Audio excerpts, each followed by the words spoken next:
Sunday night, or what is this? Monday night? Hold on. I think Sunday. Yeah, we're gonna put a cut right here, and then I'm gonna pick it up right here. All right. Sunday night, this is a 7:30 kick.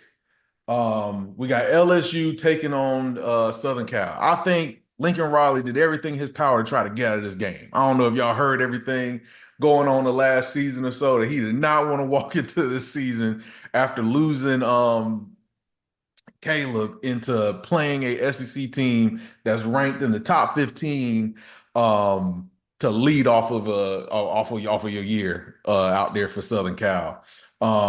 This game to me is going to be real interesting because these are two teams where last year the biggest eye openers for them was defense.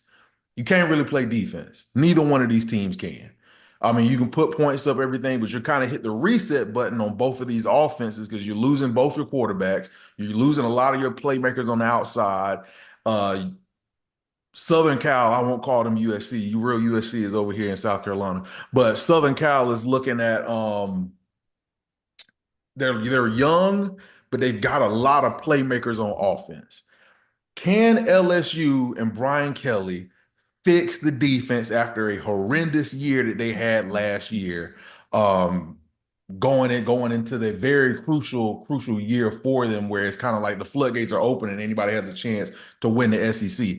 Not saying a job is on the line or anything. That I think Brian Kelly is very much established there. He's recruiting extremely well. He's got pieces, he's got playmakers, but it's like you got to get the defense fixed. That's the biggest question mark for LSU going into this season is can you fix your defense from last year? You're young with quarterback. You got to find some new receivers. I think they'll go back to their run heavy style of offense for LSU.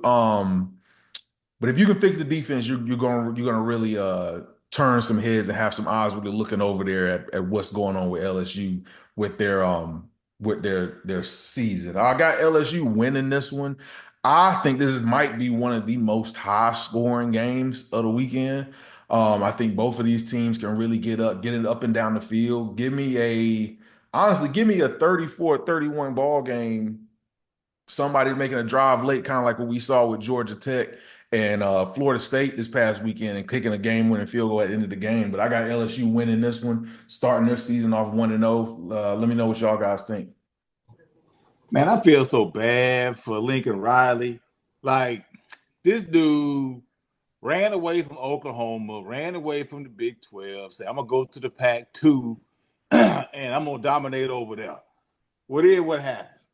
Well, the Pac 2 is the Pac 2, and now you in the Big 10. It's almost as bad as it been if he was in the SEC over there now. He can't get out of his own way. And he still don't know how to coach defense. Now, Brian Kelly, on the other hand, I talk very high about Brian Kelly. I still think Brian Kelly is a very good coach. I think what happened to Brian Kelly is when he got to LSU, he had a lot of talent. And he got away from coaching teams that were talented, but they were also kind of book smart, right? Brian Kelly's a good coach. He's a good X's and O's coach. Offense, defense, special team. Brian Kelly's a good doggone football coach. He got to LSU and had too much candy, too much stuff to play with, and I think he lost his way. I say all that to say, I think Brian Kelly will start to figure it out. Both these teams have had Heisman Trophy winners in the past few years, if I recall, if I'm thinking about it correctly. Jaden Daniels last year and then Caleb Williams. Uh, uh, you know, those are the nice little Madden toys to play with. You can cover up a lot of deficiencies when you have those guys. Now you don't have them, right? So we really got to figure out who's the better coach. And I really honestly feel like that is Brian Kelly to the core.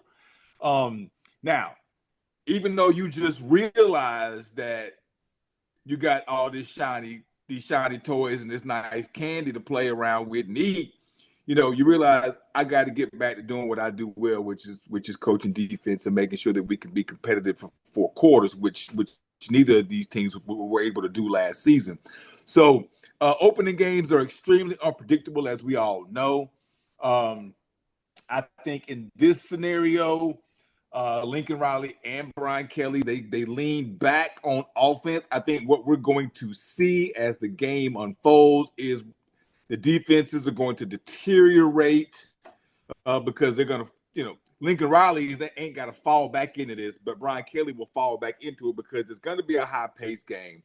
I'm going with the over, whatever the over number is. I think last time I looked, it might have been 54 and a half, 55 points. You got to take the over if you're a betting man here because the defenses are going to ultimately fold. But I've got LSU winning the game 34-28 in a shootout, just like you said, Van. But I am looking for Brian Kelly to begin to put not a Band-Aid, but an absolute fix on his defensive problems because he's not going to have the offense that he had last year. So basically what I'm saying is Brian Kelly is going to be forced to fix it and get back to his old days of coaching with the eye candy. And that's when LSU is going to become what LSU thought they're supposed to be with Brian Kelly. Lincoln Riley, on the other hand, he is run himself into more of a buzzsaw than he wanted by now coming into the Big Ten. I think he slides completely off the rails. And, who knows where he ends up going. But I got LSU in this one 34-28. Yeah, I'm more of just confused on this one. I think that the fun factor about this one is the lack of defense that's going to be on the field, and I think it's going to be more emphasis played on the defenses by both sides. So I really don't know what to find out. I think that you got two quarterbacks who are got incredible names. I think you got two coaches that are fighting for their careers, and I think you got two teams that are in the realm of falling off in their conferences. What LSU is in the SEC now with Oklahoma and Texas, and not no divisions anymore, and what the Big Ten is with the additions that they got. So I think you really got a lot on the table when it comes to this game. To me, I think it's going to come down to turnovers and cleanliness of the football. Who's going to protect the pigskin more than the other team? That's to me what's going to be the factor because any team like this could be demoralized when you got so much to win, so much to gain, and so much to lose. One big play can change your tune when it comes to the game and how you perform. So to me, I think the team poised for that situation is LSU, but I think University of Southern Cal is a team that's got the biggest question mark around it of we don't know what we're going to see on that field. We don't know what we're going to see on when that process comes. So to me, I think it's going to be an interesting Sunday night. I think it's the perfect game for it. I think we've seen in the past LSU get upset in these type of games. So I think that can be a trend that Brian Kelly got to figure out when you think about everything that he's got to go with this team. But it's all about SEC when I think about it.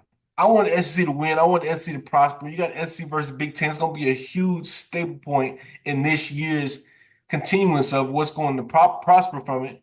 I think you got everything to lose when it comes to SEC. If we lose this game right here, it's going to be a chalking point for the Big Ten, and I don't want to see that happen. I hate LSU. I hate the Big Ten, so I really don't know who to pull for in this one right here. But I got LSU winning by a late touchdown on the game-winning drive, and I think it's going to be a big play by a receiver and win the game. And I think that's what everybody wants to see. I think that's what we all hope to see. And I think that's what only being good that come out of this game. Otherwise, the SEC winning it for the hometown. And what's most interesting is what you just kind of alluded to it. You said buy a wide receiver. We don't know who that is, right? I mean, Right. Malik Neighbors is gone. I mean, think about the talent that was lost by both teams. Both teams lost a lot. Yep. LSU lost a whole lot. But again, I just got more faith in Brian Kelly, and Lincoln Riley has never coached defense. And, playing an SEC team that perennially is a good defensive team with a good defensive coach, I just don't think it bodes well for them at the end. But again, Brian Kelly hasn't showed us much yet either. So that just kind of adds to all of the pageantry that I think we'll see when this game kicks off. Slow start for both teams, but I think they both going to kick it in the high gear. And we're going to see some fireworks. But I think USC, Southern Cal is going to go home sad. Send them back to the West Coast sad.